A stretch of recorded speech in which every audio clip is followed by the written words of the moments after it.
강의실의 공기가 단 한마디에 얼어붙었습니다. 하버드 대학교 언어학 강의실. 전 세계에서 모인 엘리트 학생들 앞에서 한 교수가 한글을 세계 최고의 문자라고 선언한 순간이었죠.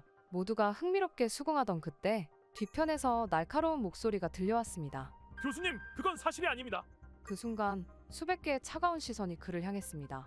자신만만했던 교수조차 예상치 못한 반박에 당황했죠. 이 이야기는 단순히 한 학생이 교수에게 반기를 든 사건이 아닙니다. 자신의 자존심과 편견을 지키기 위한 논쟁에서 시작되어 결국 한 청년의 인생을 송두리째 바꿔놓게 된 놀라운 반전의 여정입니다. 지금부터 한 청년이 작은 오해에서 출발하여 커다란 깨달음을 얻기까지의 놀라운 이야기를 소개합니다. 한국과 한글을 둘러싼 아주 특별한 이야기입니다. 저는 제이콥 밀러라고 합니다. 미국 명문대인 하버드 대학교 언어학과 3학년이죠. 오늘은 제 인생을 완전히 뒤바꿔준 그날의 이야기를 들려드리려고 해요.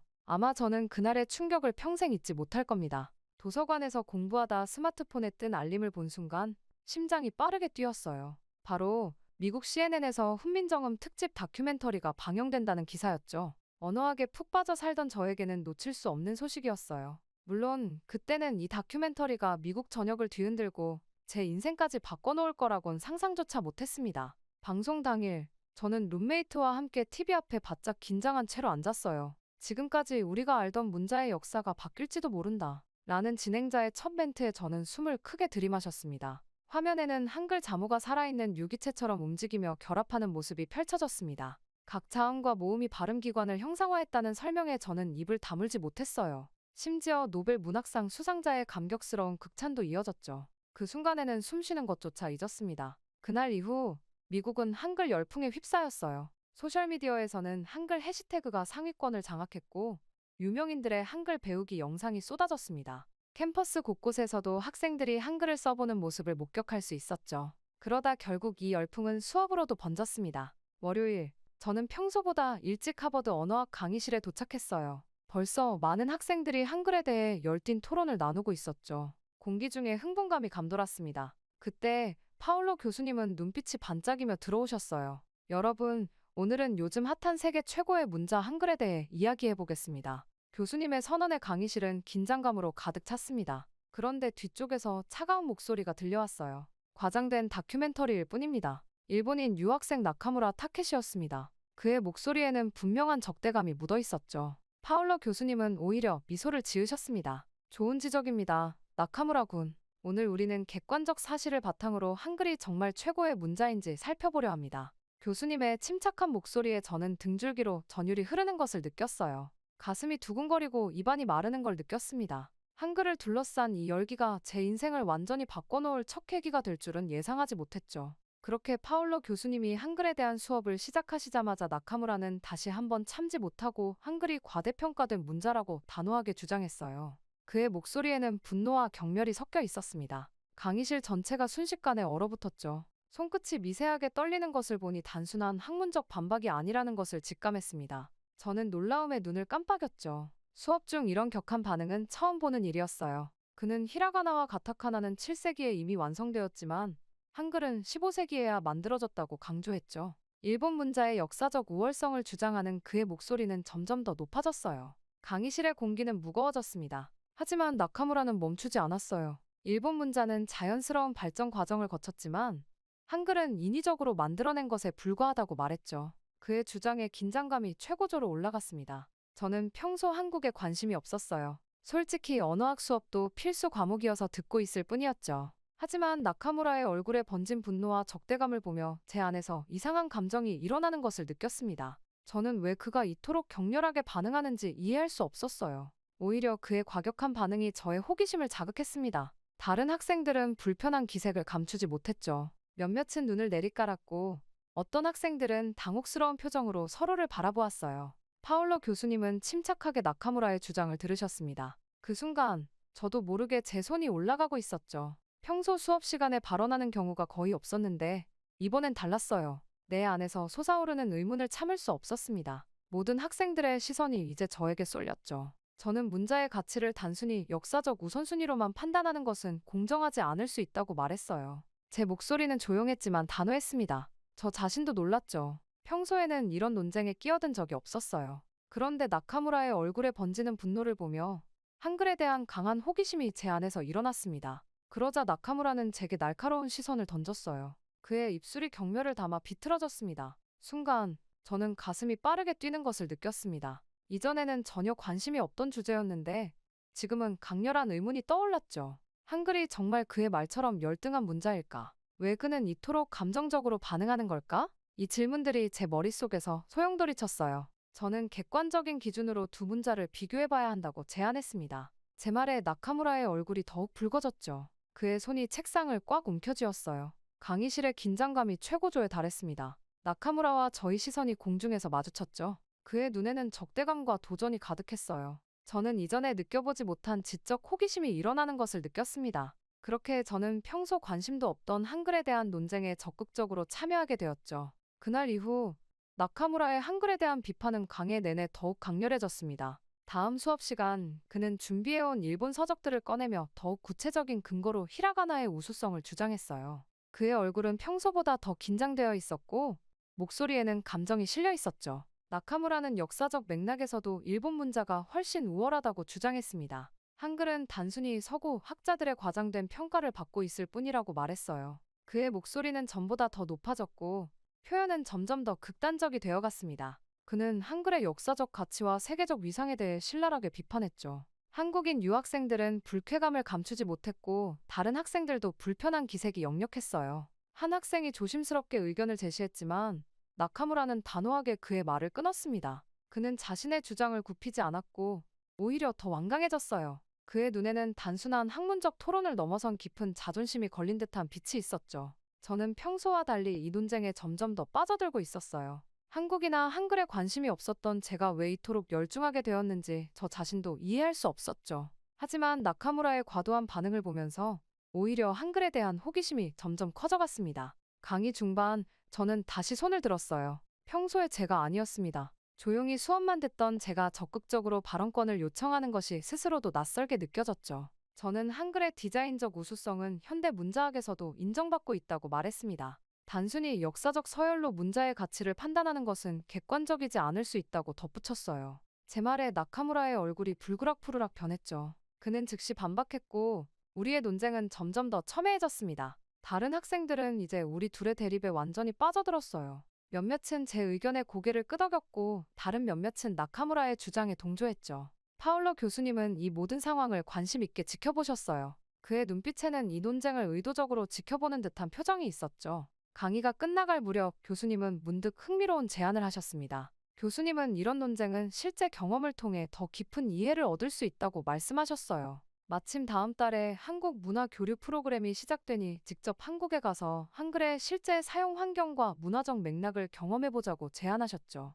이 말에 강의실이 술렁였습니다. 학생들은 서로 눈을 마주치며 흥미로운 표정을 지었어요. 교수님은 특히 저와 나카무라를 바라보셨습니다. 저와 나카무라 특히 이 프로그램에 관심이 있을 것 같다며 이론적 논쟁보다 직접 한국에 가서 진실을 확인해보는 것이 좋지 않겠냐고 물으셨죠. 나카무라는 처음에는 코웃음을 쳤어요. 하지만 그의 눈에는 도전을 받아들이는 빛이 있었습니다. 그는 이내 고개를 끄덕였죠. 저도 갑자기 이 제안에 강한 끌림을 느꼈어요. 평소라면 절대 고려하지 않았을 여행이었지만 이제는 꼭 가야만 할 것 같은 충동이 들었습니다. 수업이 끝나고 교수님은 지원서를 나눠주셨어요. 나카무라와 저는 서로를 노려보았죠. 그의 눈빛에는 여전히 적대감이 있었지만 동시에 이상한 결의도 느껴졌습니다. 나카무라는 한국에 가면 자신의 주장이 옳다는 것을 증명해 보이겠다고 말했어요. 저는 조용히 지원서를 받아들었습니다. 이제 이것은 단순한 학문적 논쟁을 넘어 뭔가 더 깊은 경쟁이 되어버렸죠. 지원서를 작성하며 저는 이 여정이 제 인생을 어떻게 바꿔놓을지 전혀 예상하지 못했습니다.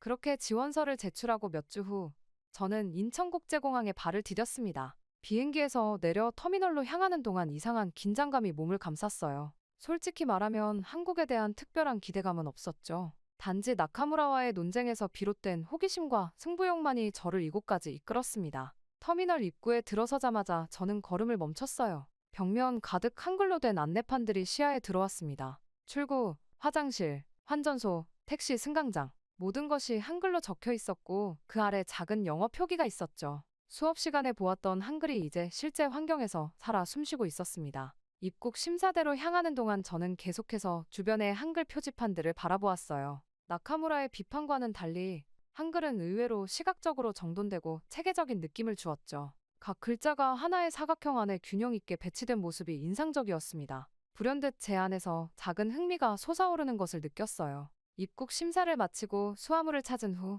저는 공항 로비로 나왔습니다. 나카무라는 이미 도착해 있었어요. 그는 창밖을 바라보며 서 있었는데 어깨가 약간 굳어 있는 것처럼 보였죠. 제가 다가가자 그는 짧게 고개를 끄덕였습니다. 여전히 그의 눈에는 도전적인 빛이 남아 있었어요. 파울러 교수님이 보내신 한국인 가이드가 저희를 맞이했죠. 젊은 여성이었는데 유창한 영어로 자신을 김민지라고 소개했습니다. 민지 씨는 저희를 공항에서 서울 시내로 안내해 주었어요. 차 안에서 그녀는 한국의 역사와 문화에 대해 열정적으로 이야기했습니다. 특히 한글에 대한 설명이 이어질 때 나카무라가 미묘하게 표정을 찌푸리는 것을 눈치챘죠. 서울로 향하는 고속도로에서 저는 창밖을 내내 바라보았습니다. 도로 위에 모든 표지판이 한글로 가득했어요. 간판, 광고판, 도로명, 온통 한글이었죠. 처음에는 낯설고 이해할 수 없는 기호들로 보였지만 점점 그 안에서 패턴이 보이기 시작했습니다. 자음과 모음의 결합 방식, 글자의 구조가 점차 눈에 들어왔어요. 차가 도심으로 들어설수록 한글의 바다는 더욱 넓어졌어요. 밤이 되자 네온사인으로 빛나는 한글 간판들이 도시를 수놓았죠. 그 모습은 제가 상상했던 것보다 훨씬 압도적이었습니다. 나카무라는 계속해서 침묵을 유지했지만 그의 눈동자가 끊임없이 주변을 살피는 것을 볼 수 있었어요. 호텔에 도착해 체크인을 마치고 방으로 향하는 길에 저는 문득 이 여행이 단순한 학술적 호기심을 넘어선 무언가가 될 것 같다는 예감이 들었죠. 엘리베이터 버튼에 적힌 한글 숫자, 방번호, 안내문까지 모든 것이 한글로 표기되어 있었습니다. 이 낯선 문자가 이토록 일상 깊숙이 자리 잡고 있다는 사실이 놀라웠어요. 첫날 밤, 저는 호텔 창문 앞에 서서 서울의 야경을 바라보았어요. 빛나는 한글 간판들이 마치 별처럼 도시를 수놓고 있었죠. 나카무라의 말이 떠올랐습니다. 정말 한글은 과대평가된 문자일까? 이곳에서는 그것이 단순한 문자를 넘어 도시의 풍경, 사람들의 일상, 문화의 일부가 되어 있었어요. 다음 날 아침, 민지 씨는 저희를 데리고 서울 시내 투어를 시작했죠. 지하철역에 들어서자 완벽하게 정돈된 한글 안내 시스템이 눈에 들어왔습니다. 강역의 이름, 노선도, 출구 안내까지 모두 체계적으로 정리되어 있었어요. 민지 씨는 자랑스럽게 서울 대중교통 시스템의 효율성에 대해 설명했습니다. 지하철 안에서 저는 주변 사람들을 관찰했어요.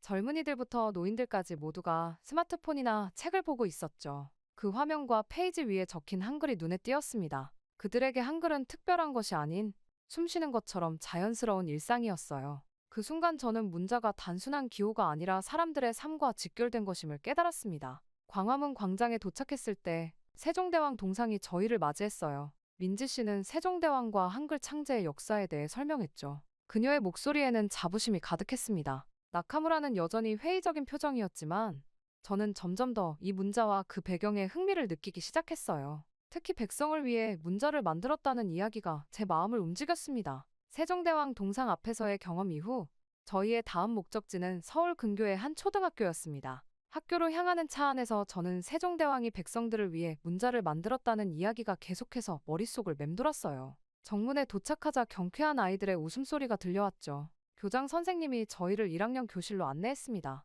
문을 열자 20명 정도의 어린 학생들이 호기심 가득한 눈으로 저희를 바라보았어요. 선생님의 설명에 따르면 이 아이들은 입학한 지 불과 2달 밖에 되지 않았다고 했죠. 그런데 놀랍게도 칠판에는 이미 한글로 된 문장들이 빼곡했고 아이들은 그것을 노트에 따라 쓰고 있었습니다. 한 작은 여자아이가 또렷한 목소리로 질문을 했어요. 비록 언어를 이해할 수는 없었지만 이 어린 학생들이 이미 자신의 언어로 읽고 쓰는 능력을 갖추고 있다는 사실이 놀라웠죠. 민지 씨는 한국의 문맹률이 사실상 제로에 가깝다고 설명했습니다. 대부분의 아이들이 초등학교 1학년이 되기 전에 이미 한글을 읽을 줄 안다고 했어요. 나카무라는 여전히 냉정한 표정이었지만 그의 눈동자에서 미세한 동요가 느껴졌죠. 특히 선생님이 아이들에게 간단한 받아쓰기를 시키자 거의 모든 아이들이 어려움 없이 따라하는 모습에 그의 눈썹이 살짝 올라갔습니다. 다음으로 저희는 고학년 교실을 방문했어요. 이곳의 학생들은 이미 복잡한 문장을 쓰고 있었고 심지어 시 창작 수업까지 진행하고 있었죠.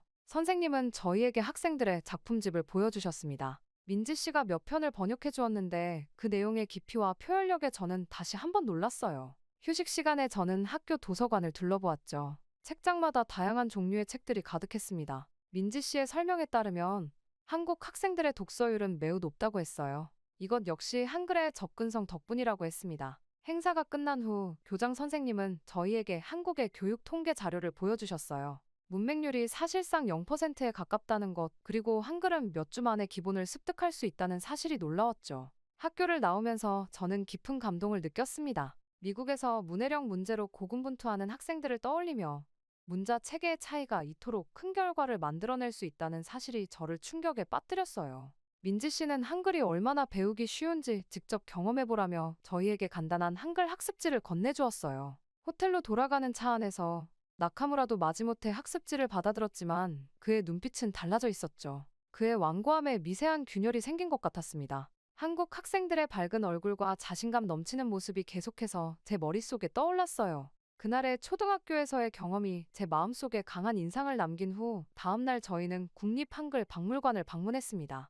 건물 자체가 한글의 자음과 모음 형태를 본떠 설계되었다는 민지 씨의 말에 제 시선은 자연스럽게 건물의 구조를 살피게 되었어요. 입구에 들어서는 순간 유리 도물통에 들어오는 빛이 한글 모양의 그림자를 바닥에 들이우고 있었죠. 제 마음은 이미 어제 초등학생들의 모습에서 받은 충격으로 열려 있었습니다. 박물관에 들어서자 한글의 창제 과정이 시간순으로 전시되어 있었어요. 세종대왕의 초상화 앞에 서자 민지 씨는 조용히 세종대왕의 철학과 한글 창제 정신에 대해 설명해 주셨죠. 단순한 의사소통의 도구를 넘어 백성을 위한 깊은 사랑과 통찰이 담긴 이야기였습니다. 훈민정음 해례본의 복제품 앞에서 저는 한참을 서 있었어요. 15세기에 만들어진 이 문서가 현대 언어학의 원리를 이미 담고 있다는 사실이 경이로웠죠. 민지 씨는 세종대왕이 한글을 만들 때 성조, 자음과 모음의 발음 위치, 소리의 물리적 특성까지 체계적으로 분석했다고 설명했습니다.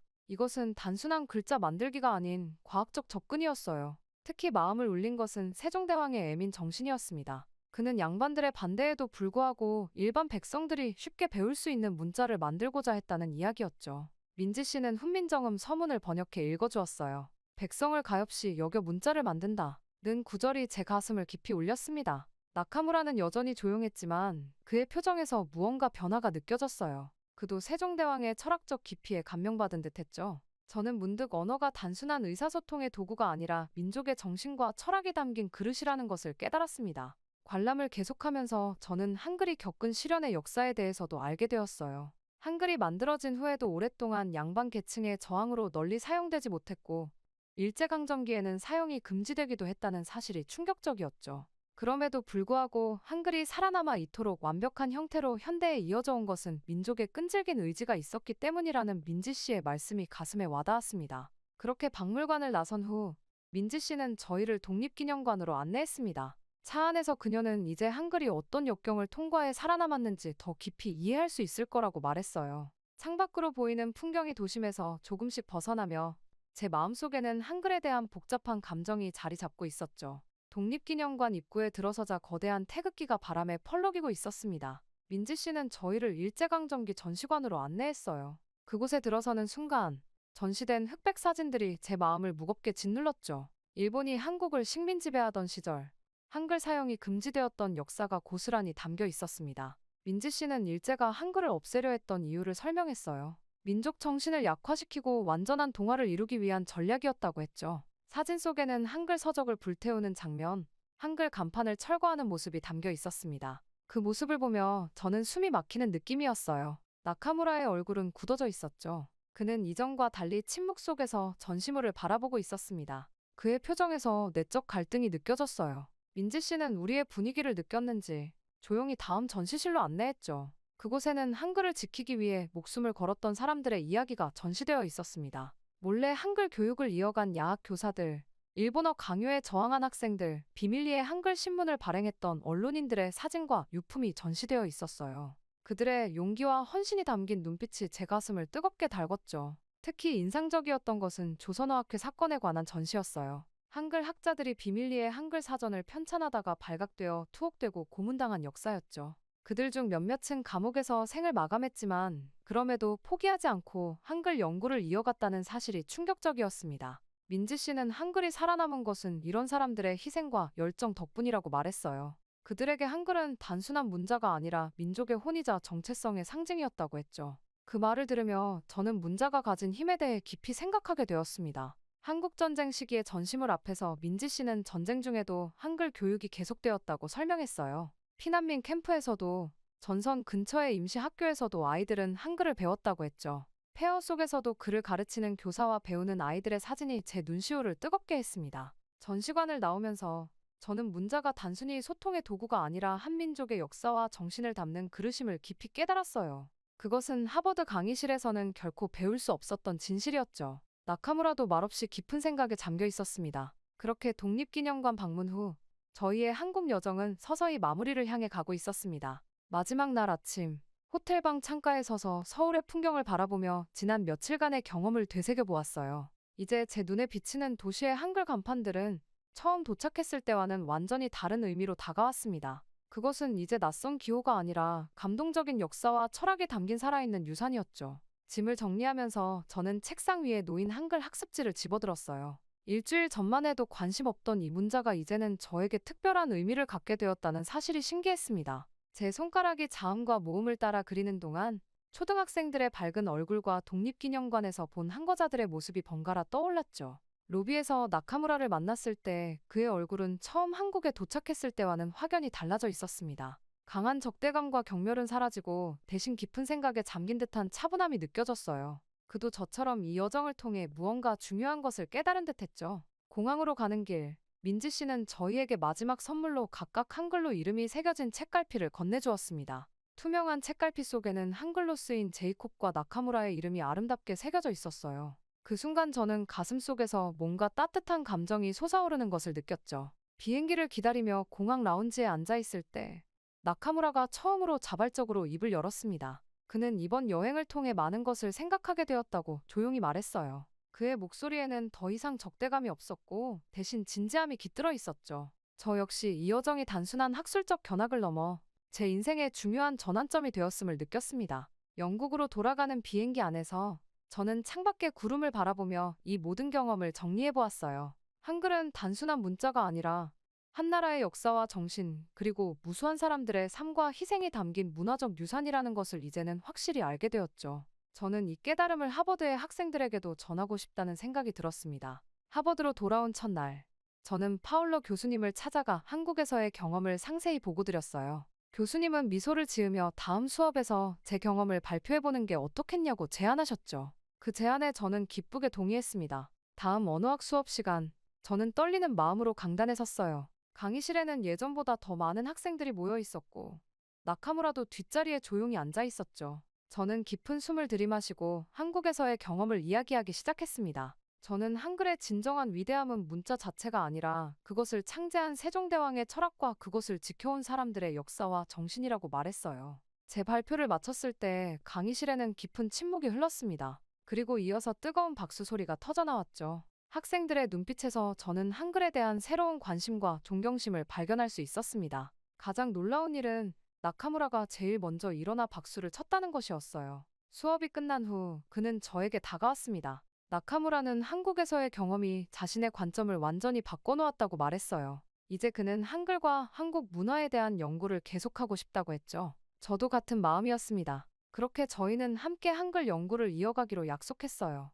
한국에서의 짧은 여행이 저희의 오해를 해결했고 새로운 시작을 열어주었어요. 이번 여정을 통해 큰 교훈을 얻었습니다. 앞으로도 이 마음을 잊지 않고 저는 계속해서 나아가 보려 해요. 저에게 큰 깨달음을 주어 감사합니다. 한국.